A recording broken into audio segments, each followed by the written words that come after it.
Welcome to Starkey Soundbites. I'm Dave Fabry, Starkey's Chief Hearing Health Officer and the host of Soundbites.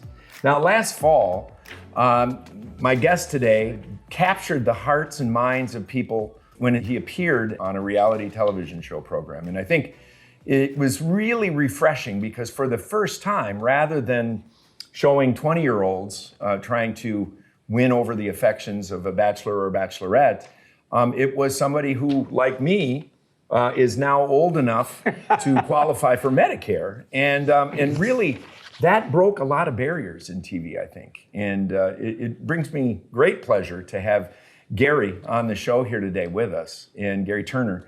And thank you for being here today as a guest on Soundbites to talk a little bit about your experience on the show. And, selfishly, I want to talk with you a little bit about the fact that you also happen to have a hearing loss and wore hearing aids. Right. Well, thanks for the wonderful introduction. I'll try really hard to live up to it. Well, I was with you, and I saw you relatively early in the process when you happened to make a trip here to our world headquarters for Starkey in Eden Prairie, Minnesota.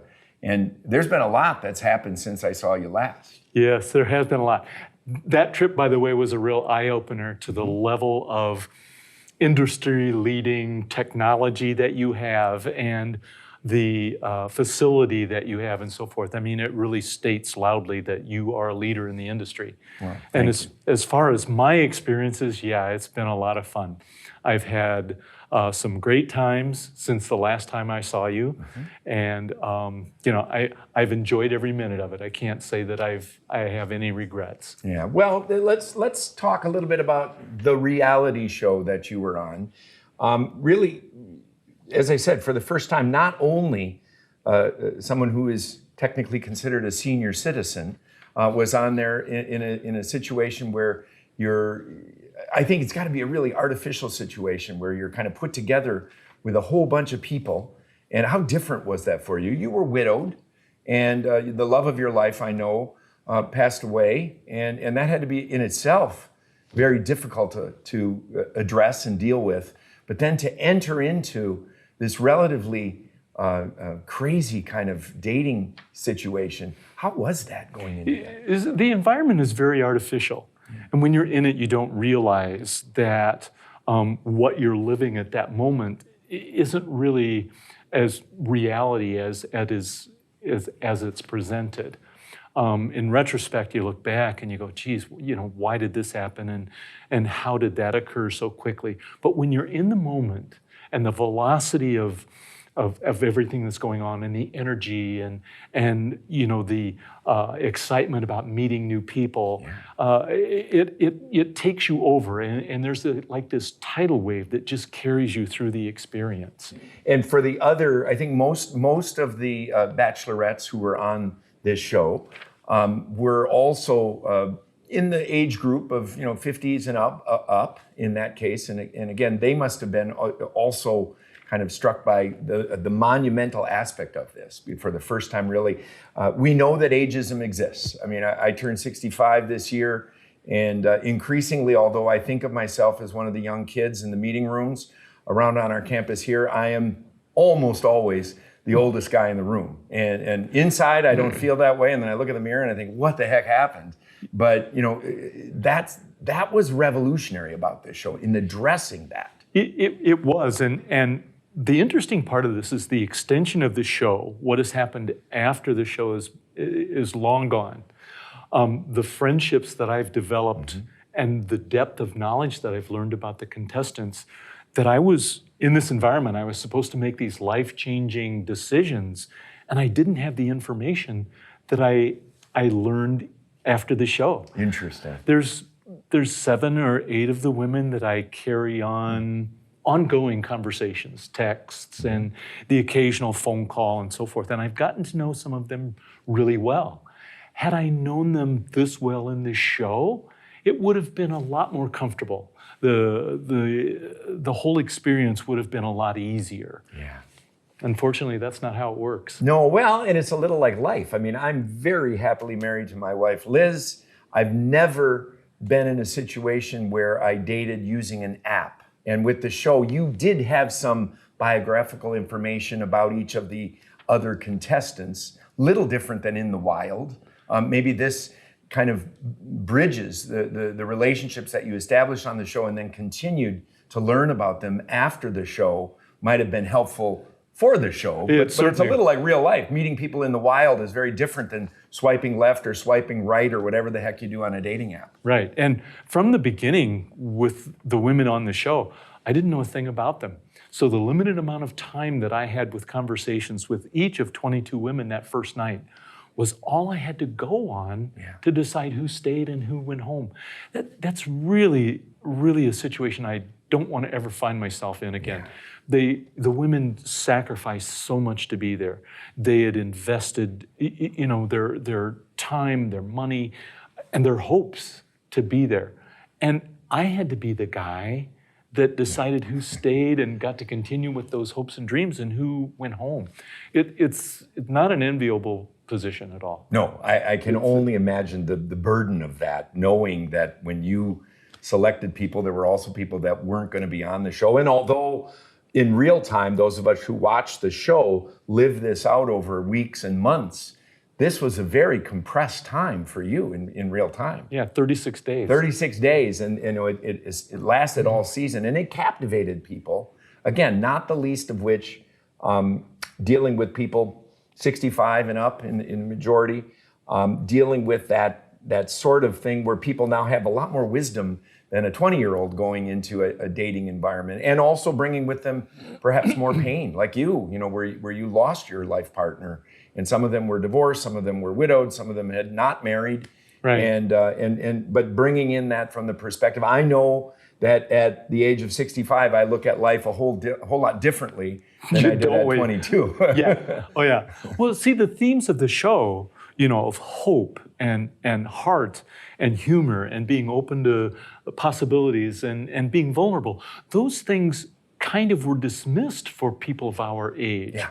And Joan, wonderful contestant, made the comment on air that we had become invisible, and that show made us not invisible any longer, that we had some impact on culture, and that what we had to say and what we were thinking was very important. It was meaningful. And so for that reason, I'm most thankful for the show. Yeah, and I hope they continue to slot this in as something that does help with intergenerational relationships, that people can understand, even at this advanced age that I'm at, that I still think that I've got something to offer. I still think that I want to live my best life at every point of my life. And I have so many stories about men and women who have repeated that theme to me, either by text or an email or some of the social media. They said, Gerry, after watching your show, I realized that I still have a lot to offer and I still want to be out there. I still want to find my person. And many times they end the story by saying they have found someone, that they are dating someone. Yeah, so it's awesome.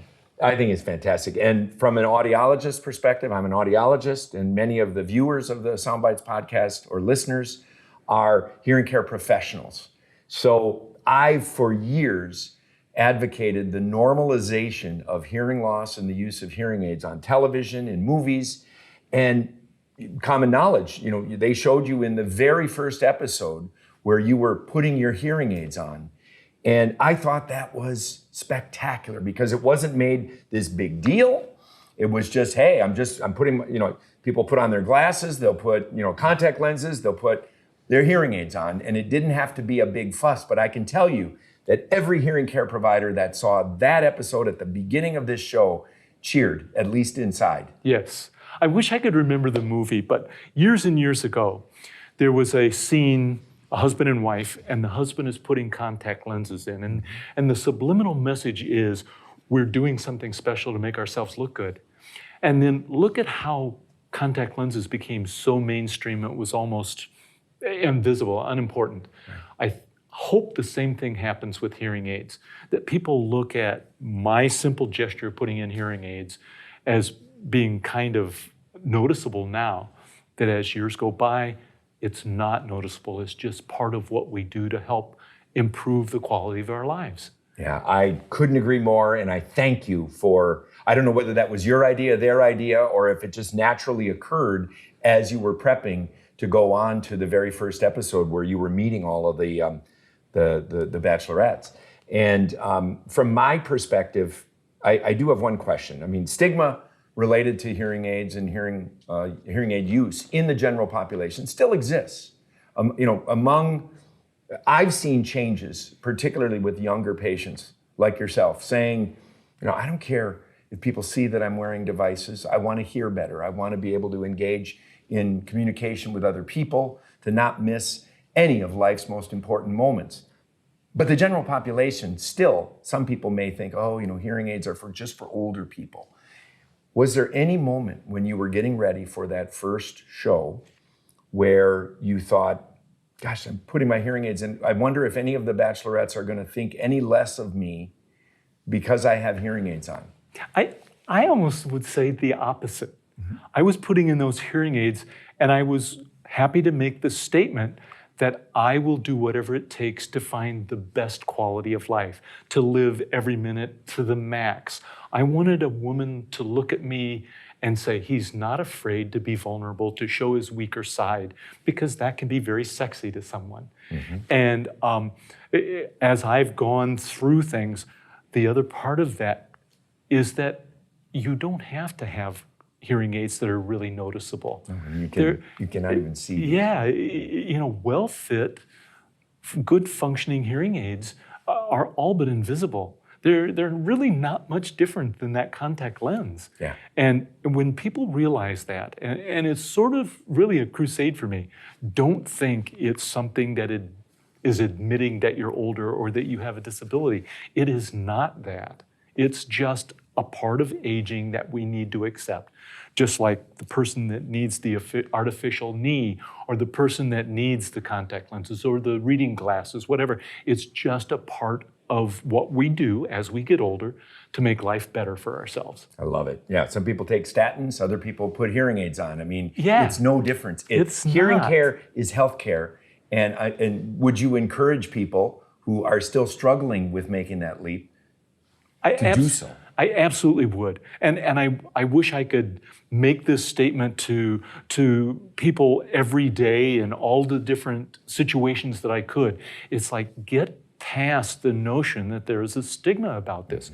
There is not. And you'll be amazed at how much better your life is being able to hear the subtle things that you've missed, maybe gradually for the last several years. Because it's pretty revealing. You put in the hearing aids and you pick up on nuances that you haven't picked up on for a while.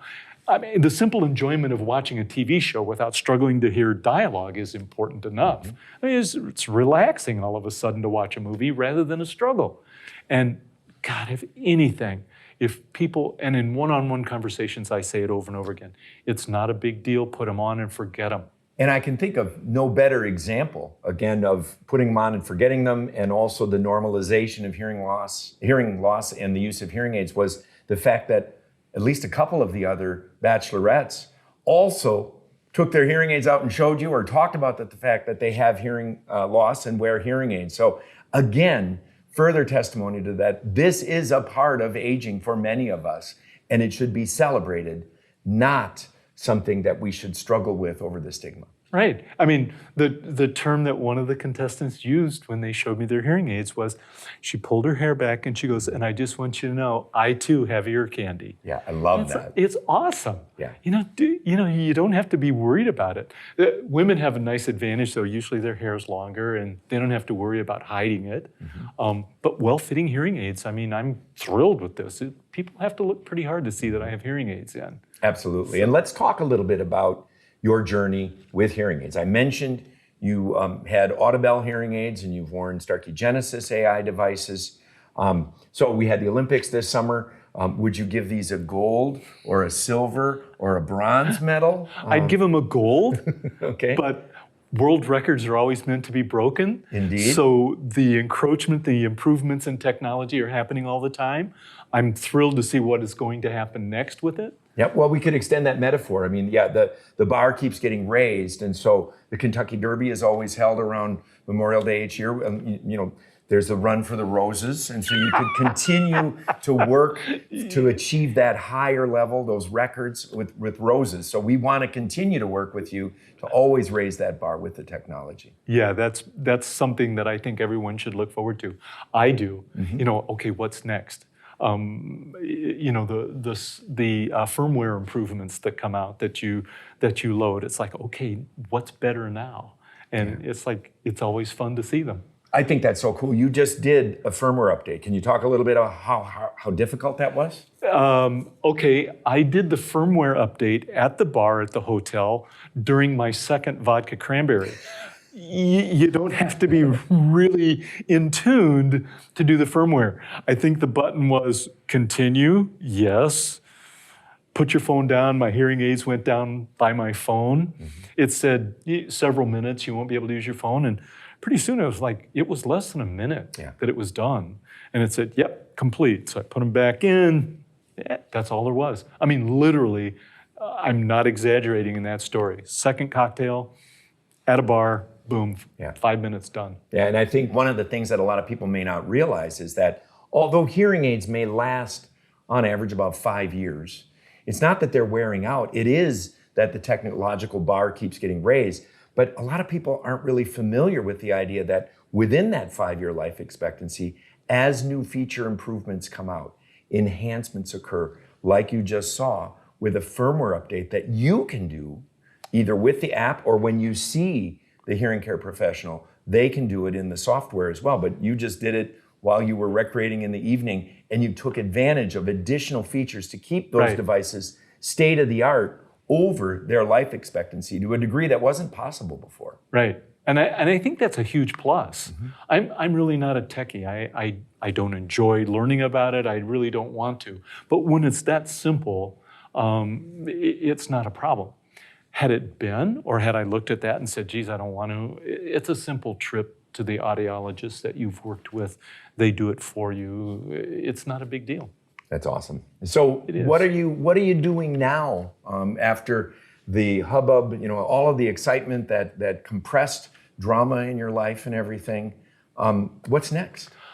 So I'm fortunate enough, I have a good circle of friends and we're traveling quite a bit. I've been to the Grand Canyon recently. I've been to Michigan, along Lake Michigan in recent weeks. But I think the biggest project I have going is that I'm actually writing a book. Oh, fantastic. And so many of the experiences that I had in the show and after, and even some before, will be more greatly defined in the book and so forth. And the process is you work with a collaborative writer.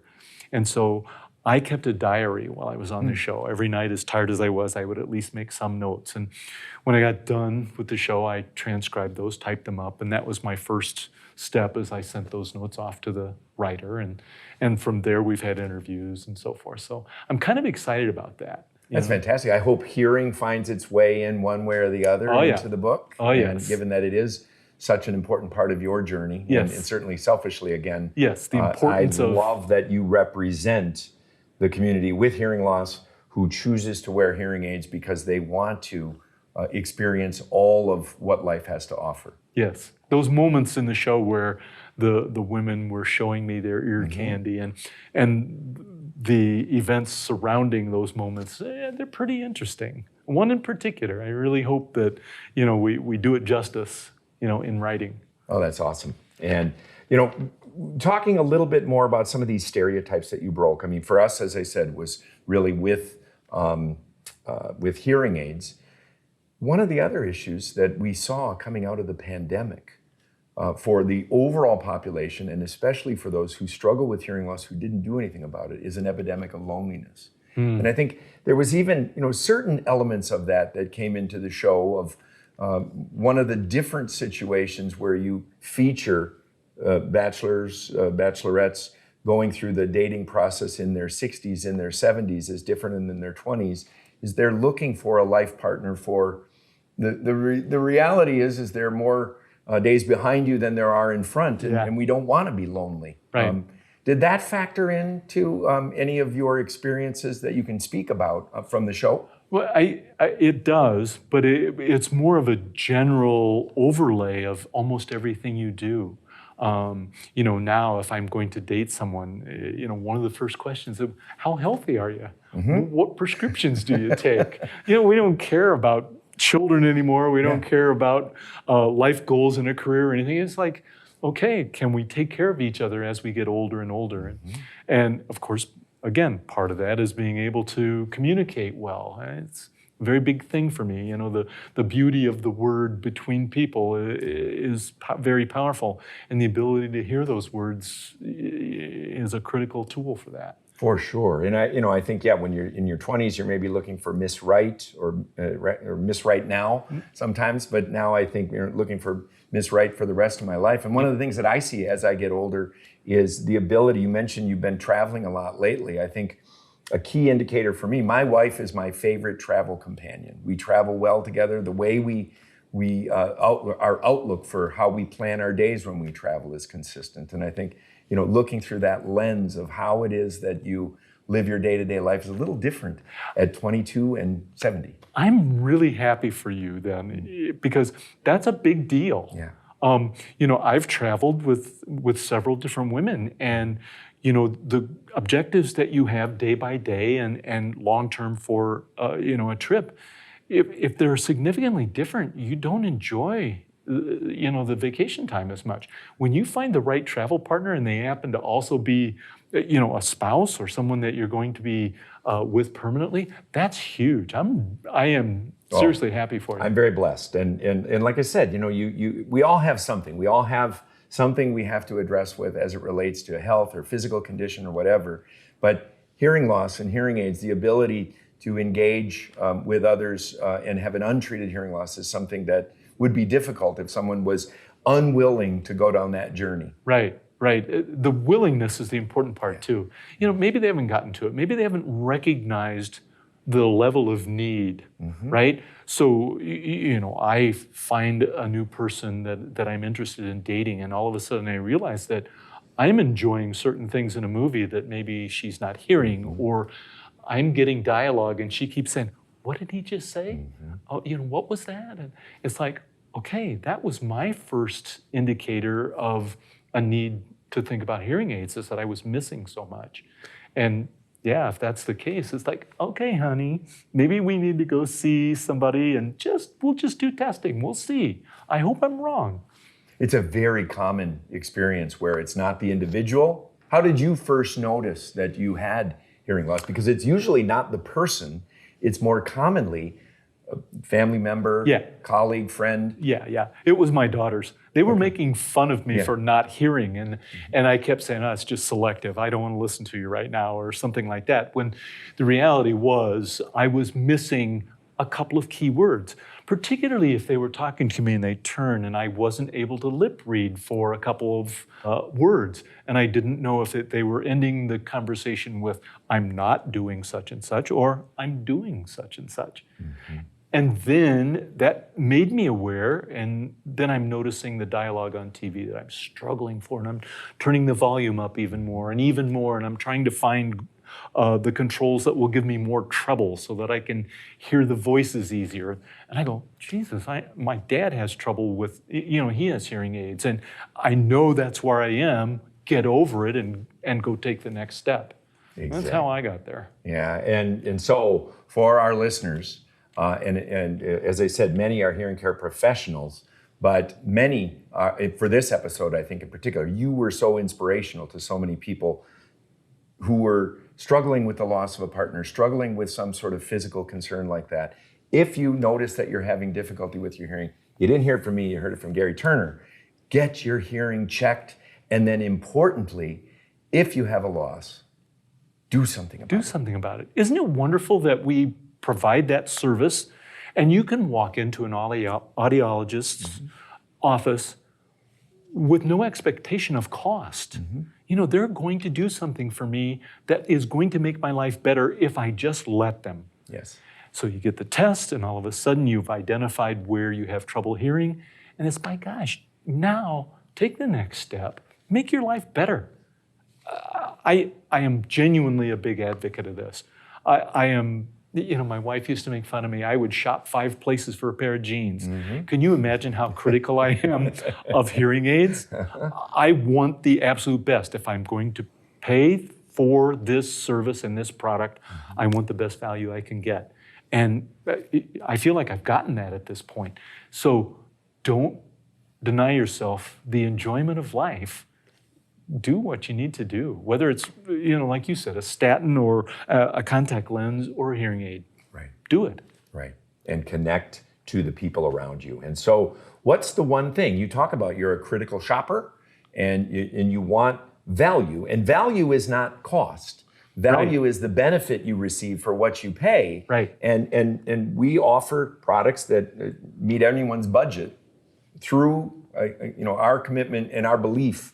And our strong experience has been that our technology in the hand of the professional delivers the best outcomes, because we make the technology and offer all the cool features, but the professional really works in concert with the end user, with the patient, to identify what their lifestyle is, what their hearing loss considerations are, cosmetic issues, features that they might like or features that they may not think that they need until they explain a little bit more about what they can do. There's a lot of features I love about this. In addition to the hearing, right. I really like that I can Bluetooth all my phone calls to my hearing aids. That was a big plus. Yes. I didn't realize it. Because, phone calls, you can struggle. It's a little bit more difficult to hear. You don't have lips to read and all of that. When that goes directly to your hearing aids and you can set a phone down, put it in your pocket, and go about your business and still carry on a phone conversation, it's pretty cool. It's pretty good.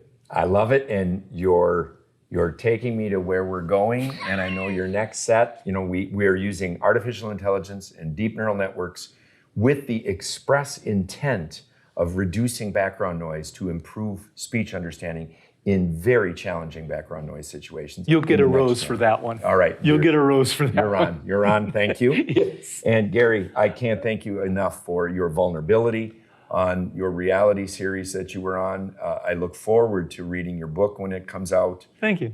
Thank you as well from every hearing care professional for so eloquently speaking about the issue of hearing loss and wearing hearing aids and not having to have, what I've said in movies is I don't want hearing aids or hearing loss to be a critical plot element in a movie. In the past, anytime you saw someone with a hearing aid, you're like, oh, it's going to factor in somewhere along the way. Think A Quiet Place or something like that. Yeah. With you just happened to be a guy who was looking for love, who was happened to have a hearing loss and chose to wear hearing aids to live life to your fullest. Yeah, it's incidental to my life. It's become an assumed part. Put them on in the morning, don't take them off until the very last thing at night. It's just part of my life now. Without them, the rare day, and I think I've done it once in the last year, the rare day that I get busy and I walk out the door without my hearing aids, I am lost that day. And I'm annoyed with myself that I made that mistake. Yeah, and as difficult as it was that day, sometimes it's a good reminder of what life would be if you weren't getting that benefit. So true. Maybe a little refresher from time to time is a good thing. Yeah. Well, thank you for this conversation. It's really been one of my favorites that we've had in the recent past on Soundbites. Thanks. For our listeners, if you enjoyed this episode, please like it, subscribe, share it with your friends, your colleagues, your family members. And if you have topics that you'd like us to address in the future, send us an email to soundbites@starkey.com. Gerry Turner, thank you again for today. My pleasure. This was very enjoyable. And you know how to get a hold of me, and we'll work on that next gen for you. Oh, that'll be awesome. Looking forward to it.